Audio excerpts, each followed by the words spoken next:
Bienvenue à tous en direct sur Public Sénat. Voici les titres du 22h ce soir. Vive réaction de l'exécutif après la mise en examen de deux ex-collaborateurs de Nicolas Sarkozy dans l'affaire Karachi. L'Élysée parle de calomnie et nie tout lien entre le président et le financement de la campagne d'Édouard Balladur. François Fillon dénonce à son tour les attaques insidieuses contre le chef de l'État. Alors quelles peuvent être les conséquences politiques de ces derniers développements? Les débats à suivre avec Claude Veil du Nouvel Observateur et l'UMP Axel Poniatowski dans un instant.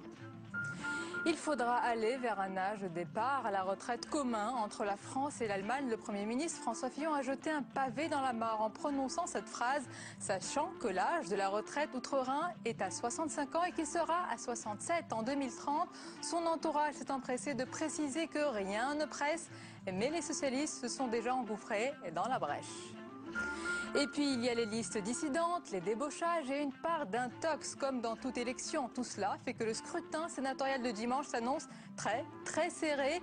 Mais le Sénat basculera-t-il vraiment à gauche? En tous les cas, certains se voient déjà sur le plateau. Catherine Tasca annonce sur notre antenne qu'elle en a envie, mais rien n'est joué. Le point de vue ce soir d'un sénateur expérimenté, Robert Hue, le retour, il est notre invité ce soir.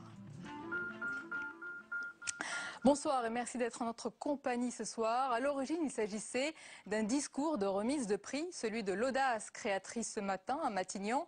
Mais très vite, le Premier ministre a évoqué des sujets très politiques. François Fillon a notamment souligné la nécessaire convergence franco-allemande dans différents domaines. Comme pour l'âge de départ à la retraite, il n'en fallait pas plus pour créer la polémique. Les détails avec Paul Bouffard. Il n'était pas là pour ça. Lors d'une simple remise de prix à Matignon, François Fillon, dont la parole est rare, relance le débat et propose une convergence franco-allemande. Il faudra aller vers un temps de travail commun, il faudra aller vers un âge de retraite commun, il faudra aller vers une convergence progressive de l'organisation économique et sociale de nos deux pays, parce que c'est la clé de la survie et du développement de la zone euro et du continent européen. Pour le Premier ministre, comme en Allemagne, d'ici 2030, les Français partiront à la retraite à 67 ans. Son entourage tente d'éteindre l'incendie et précise qu'il n'est pas question d'aller au-delà de la récente réforme. Pour François Hollande, le Premier ministre vient de révéler le programme de Nicolas Sarkozy pour 2012. François Fillon a pris un exemple, l'Allemagne qui n'est pas le bon et qui laisse penser aux Français que la réforme qui vient d'être votée finalement est déjà insuffisante. C'est un aveu terrible que vient de faire le Premier ministre. Inadmissible, très malvenu chez les syndicats, Matignon déterre la hache de guerre. Pour Philippe Pillet, force ouvrière, il faut arrêter. Même sentiment à la CFDT, Jean-Louis Malice dénonce une déclaration inopportune et provocatrice.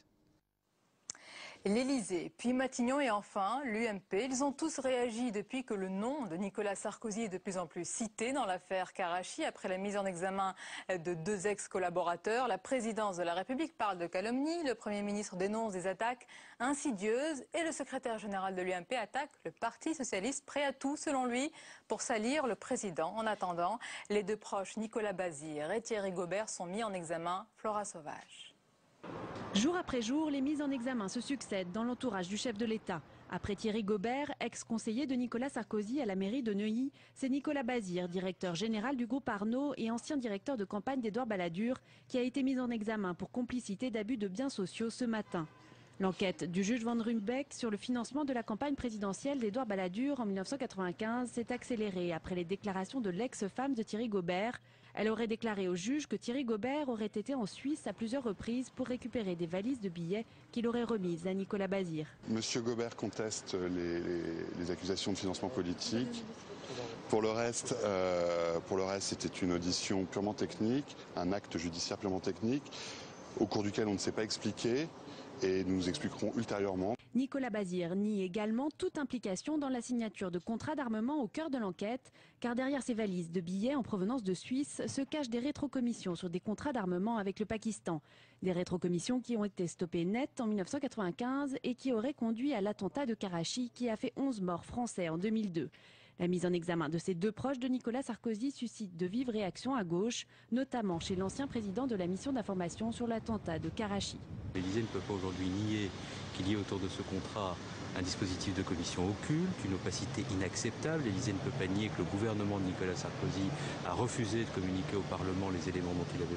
Jour après jour, les mises en examen se succèdent dans l'entourage du chef de l'État. Après Thierry Gobert, ex-conseiller de Nicolas Sarkozy à la mairie de Neuilly, c'est Nicolas Bazir, directeur général du groupe Arnaud et ancien directeur de campagne d'Édouard Balladur, qui a été mis en examen pour complicité d'abus de biens sociaux ce matin. L'enquête du juge Van Ruymbeck sur le financement de la campagne présidentielle d'Édouard Balladur en 1995 s'est accélérée après les déclarations de l'ex-femme de Thierry Gobert. Elle aurait déclaré au juge que Thierry Gobert aurait été en Suisse à plusieurs reprises pour récupérer des valises de billets qu'il aurait remises à Nicolas Bazir. Monsieur Gobert conteste les accusations de financement politique. Pour le reste, c'était une audition purement technique, un acte judiciaire purement technique, au cours duquel on ne s'est pas expliqué.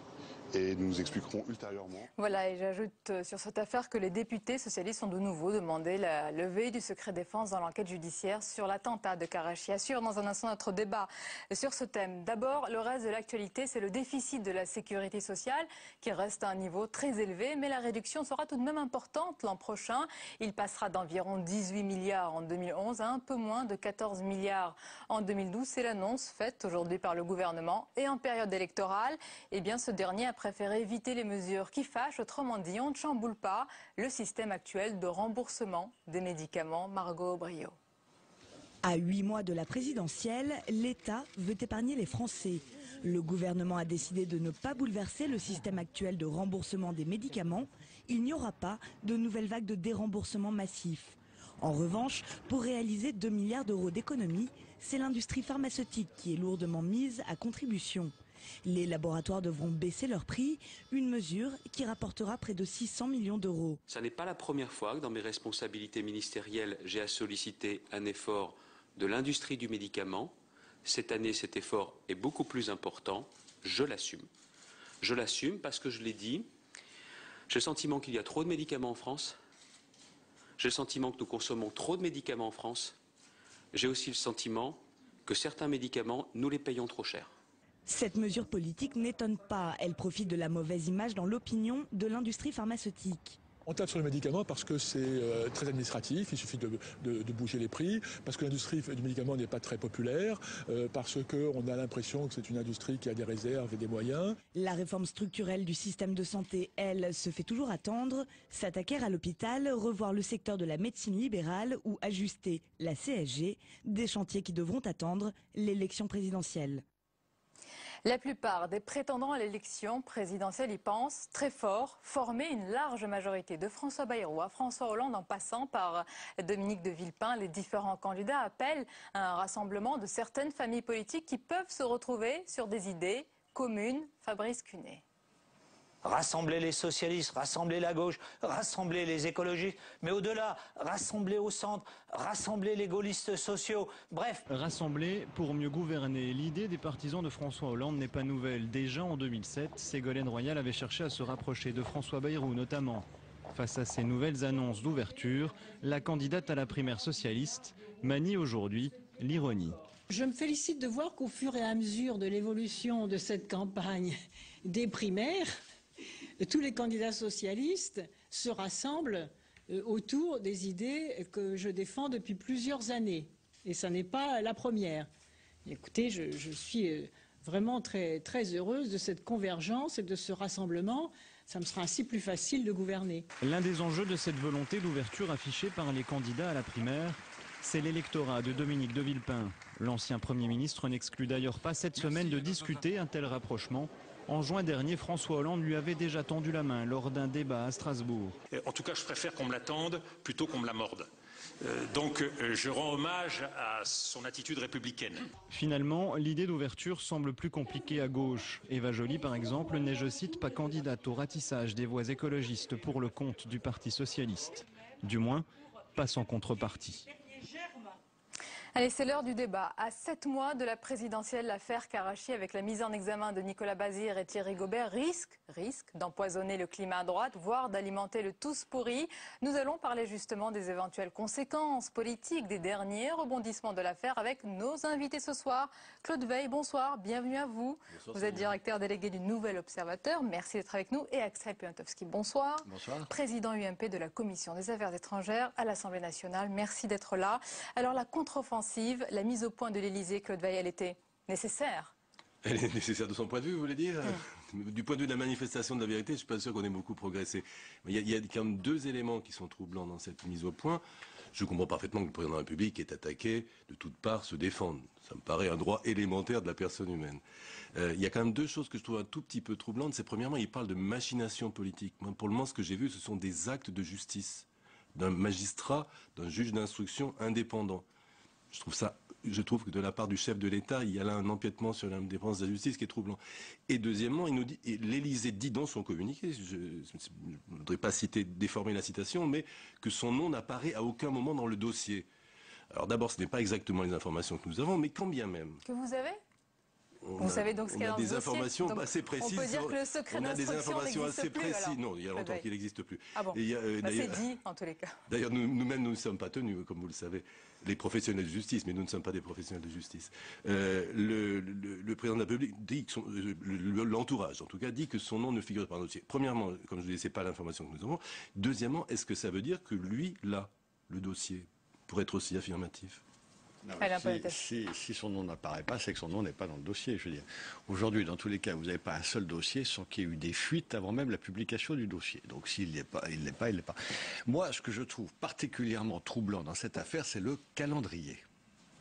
On est à 6 mois de l'élection présidentielle. Cette affaire est en cours depuis 1995.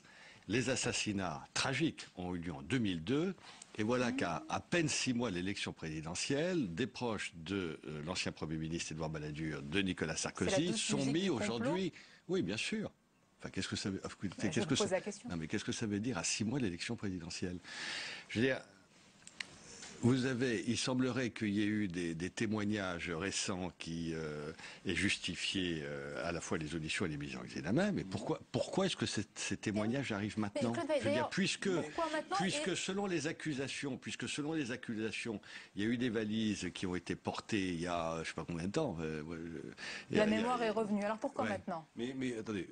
D'abord, clarifions les choses. Ce débat est un petit peu asymétrique parce que M. Poderbotsky, pour lequel j'ai le plus grand respect, il est là comme homme politique, membre de la majorité et du comité de campagne de Nicolas Sarkozy, ce que je trouve tout à fait estimable. Mais moi, je suis candidat à rien, je ne suis pas un homme politique, donc et vous connaissez le dossier. Nous avons travaillé, nous avons fait tout simplement notre métier qui n'est pas exactement le même et je respecte infiniment. C'est sûrement pas vous.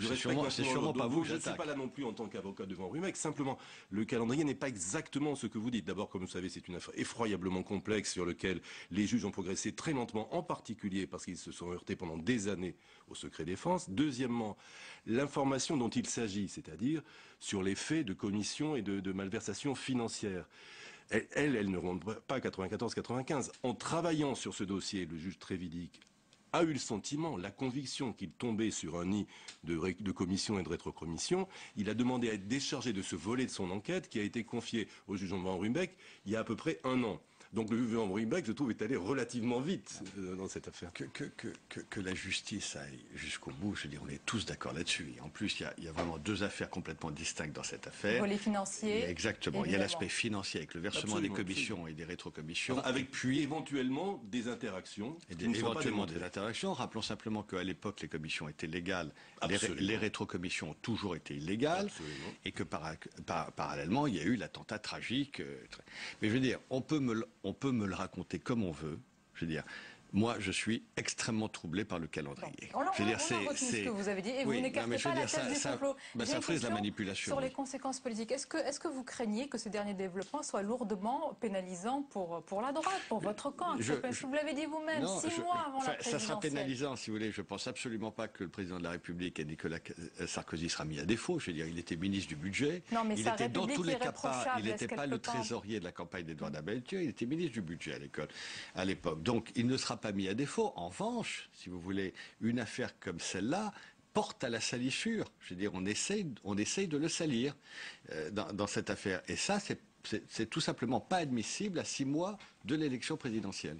Je crois que ce qui est très préoccupant pour Nicolas Sarkozy, et je dis ça sans du tout m'en réjouir, parce que je trouve jamais bon que le président de la République française soit impliqué dans des affaires que personne n'aime. On voit bien qu'actuellement, il y a alors, appelez ça complot, il est cerné par des affaires qui sont extrêmement désagréables. Il n'y a pas seulement l'affaire Karachi, mais je vais vous poser une question, c'est important ce que vous dites. Il est cerné. Pourquoi son nom apparaît de plus en plus souvent dans cette je sais pas, affaire, peut-être parce que tous les magistrats font partie de la même manipulation, je ne sais pas.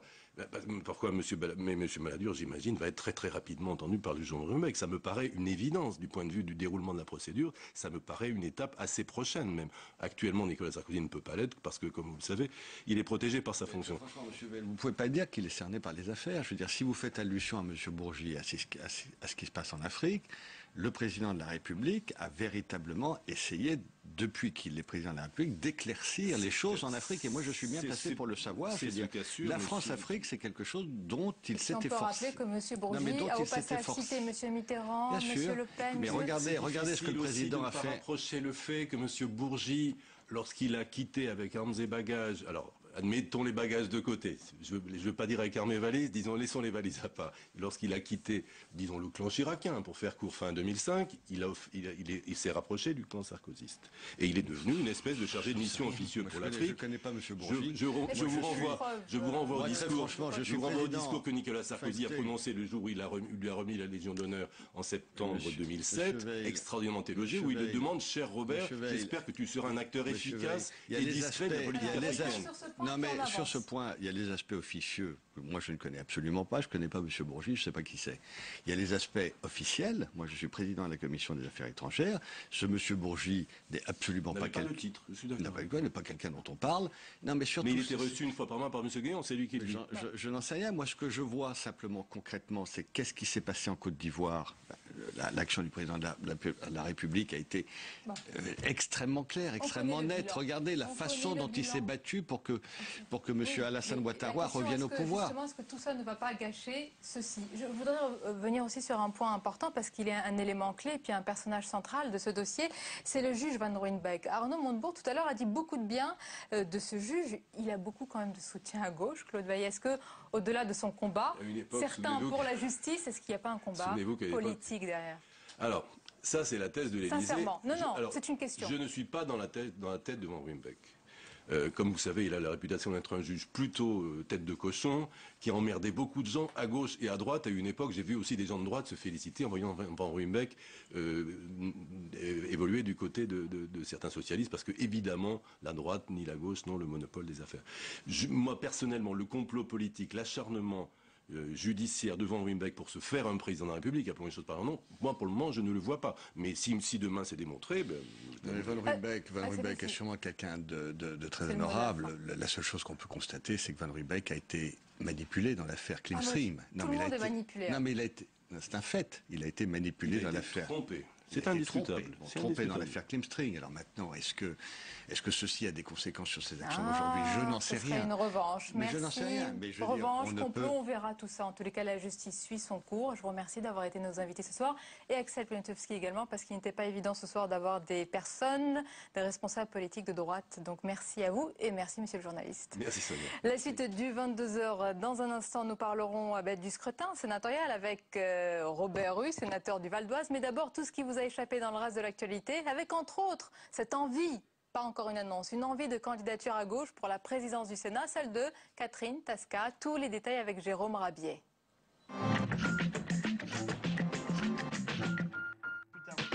Nouvelle journée de plongeon pour le CAC 40. La bourse de Paris abandonne 5,25%, plombée par le ralentissement économique aux États-Unis et par l'incertitude sur la solidité de la zone euro. Les banques sont une fois encore les plus touchées. L'action Société Générale dévissant de presque 10%. À New York, le Dow Jones creuse également ses pertes. Premier procès pour le voile intégral et première condamnation. 2 femmes poursuivies pour le port du niqab ont été respectivement condamnées à 120 et 80 € d'amende aujourd'hui. Les 2 femmes étaient venues manifester intégralement voilées en mai dernier devant la mairie de Meaux. Le maire Jean-François Copé avait défendu la loi d'interdiction du niqab à l'Assemblée nationale. 125 ans, ça se fête. Et pour cet anniversaire, la Statue de la Liberté a reçu la visite de Nicolas Sarkozy. L'occasion pour le président de la République de saluer le vent de liberté qui souffle sur les pays arabes et de rappeler les liens d'amitié entre la France et les États-Unis. Cette statue, elle parle. Elle parle aux jeunes de Libye, elle parle aux jeunes de Tunisie, elle parle aux jeunes d'Égypte. Cette statue donnée par la France au grand peuple américain, elle peut être la statue de tous ceux qui, à travers le monde, préfèrent la liberté à la dictature. Une possible victoire de la gauche aiguise forcément les appétits. Alors que le président du groupe socialiste Jean-Pierre Bel devrait briguer la présidence du Sénat, l'ancienne ministre de la Culture Catherine Tasca annonce également qu'elle présentera sa candidature au groupe socialiste pour être la candidate officielle à la présidence du Sénat. Pour ma part, j'ai envie de présenter ma candidature au groupe. Et c'est au groupe qu'appartiendra le choix. Il serait assez sain que nous puissions avoir plus qu'une seule candidature.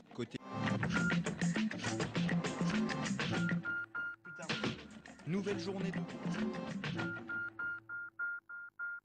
Il est l'invité politique du 22h de Public Sénat, sénateur du Val d'Oise et président du MUP, le mouvement unitaire progressiste. Robert Rue, bonsoir. Bonsoir. Bienvenue à vous. Alors nous allons évoquer ensemble bien sûr le scrutin sénatorial qui se rapproche avec du suspense pour dimanche. Mais d'abord, dans l'affaire Karachi, ce sont à présent 2 mises en examen, 2 ex-collaborateurs de Nicolas Sarkozy. C'est toute la classe politique qui peut être éclaboussée. Bien sûr, mais c'est absolument. Et donc il y a l'idée que bon, ces élus sont toujours prêts à faire dans des affaires des compromis, etc. C'est ce qui est fou, quoi. Les élus dont je parle dans les collectivités locales, il y en a 500 000 en France.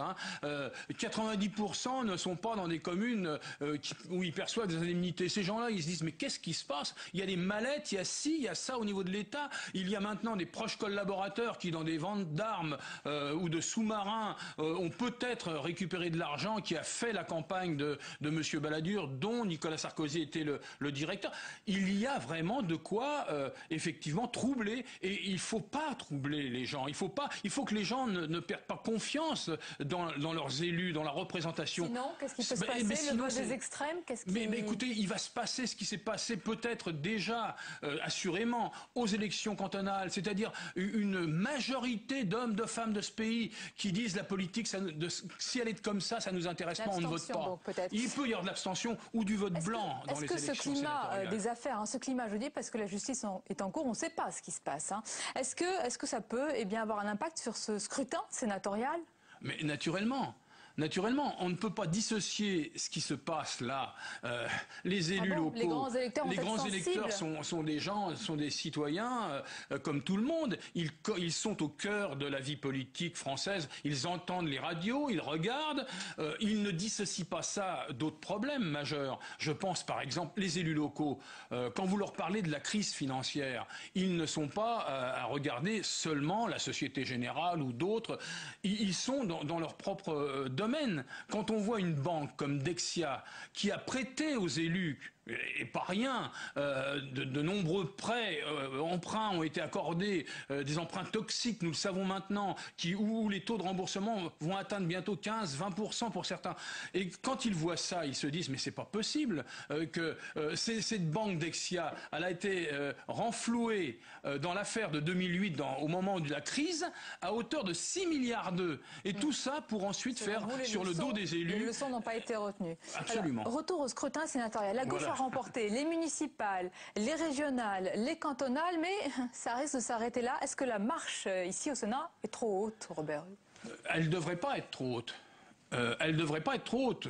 L'essentiel démocratiquement des collectivités locales dans ce pays sont dirigées après le scrutin au suffrage universel par la gauche. Or, le Sénat est la Haute Assemblée qui représente les collectivités territoriales.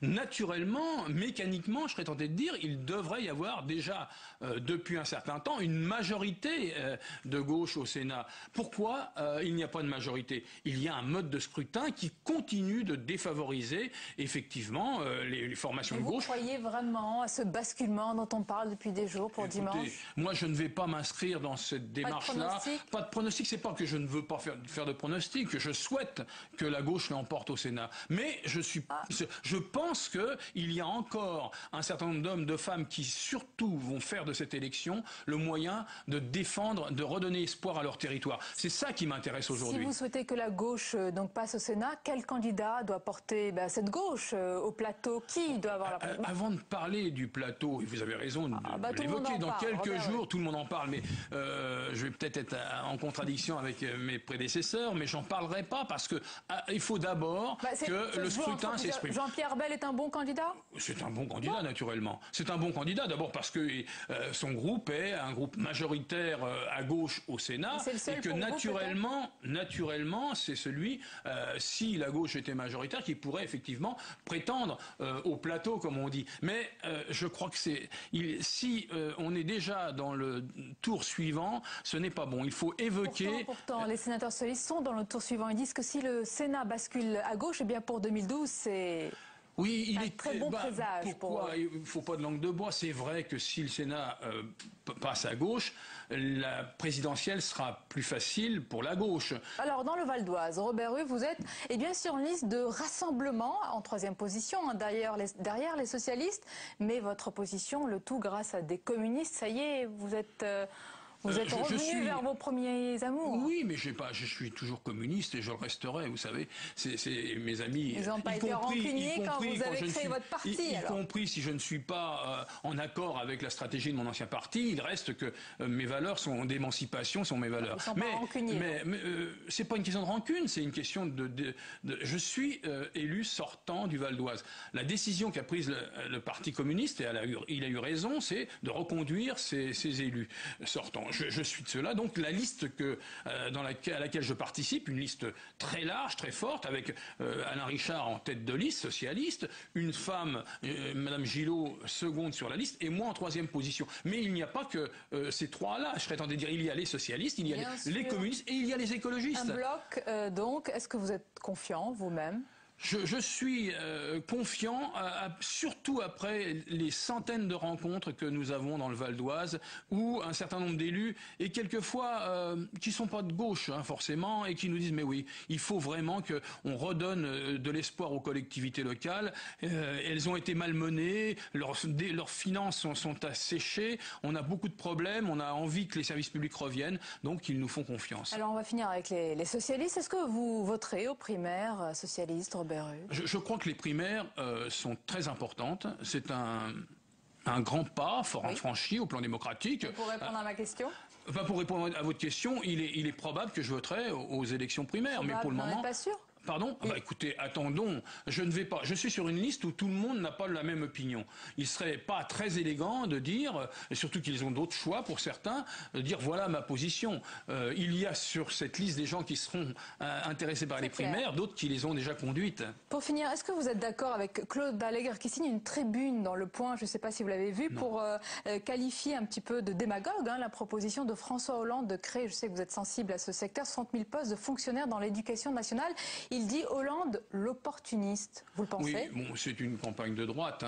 C'est Le Point. C'est monsieur Claude Allègre. Oui, mais Claude Allègre, ça fait longtemps qu'il soutient monsieur Sarkozy. Tout le monde le sait. Voilà. Il a même en travers de la gorge de ne pas avoir été dans son gouvernement. Donc non. Claude Allègre, c'est un homme très sérieux au plan scientifique, à mon avis, mais en même temps au plan politique. Bon, là, il est allé du côté de monsieur Sarkozy. Aujourd'hui, il continue le travail. Non, je crois que qu'il aille dire aux enseignants, à ce mammouth qu'il fallait dégraisser, qu'il faut supprimer des postes supplémentaires et qu'il ne faut pas redonner à l'école toute sa dimension aujourd'hui. Il y a des milliers de postes supprimés. Il n'est pas du tout démagogique de vouloir effectivement reconduire. C'est moi, j'appelle. Robert Rue soutient sur ce point François Hollande. Merci beaucoup d'avoir été notre invité, Robert Rue. Merci à vous. Voilà, c'est la fin de ce journal. Merci de nous avoir suivis. Restez avec nous sur Public Sénat avec dans un instant un reportage à suivre sur l'affaire du Mediator. Une mission d'information a vu le jour au Sénat pour tenter de comprendre comment ce médicament qui aurait provoqué entre 500 et 2000 morts a pu être commercialisé pendant 33 ans en France. Très belle soirée à vous sur Public Sénat.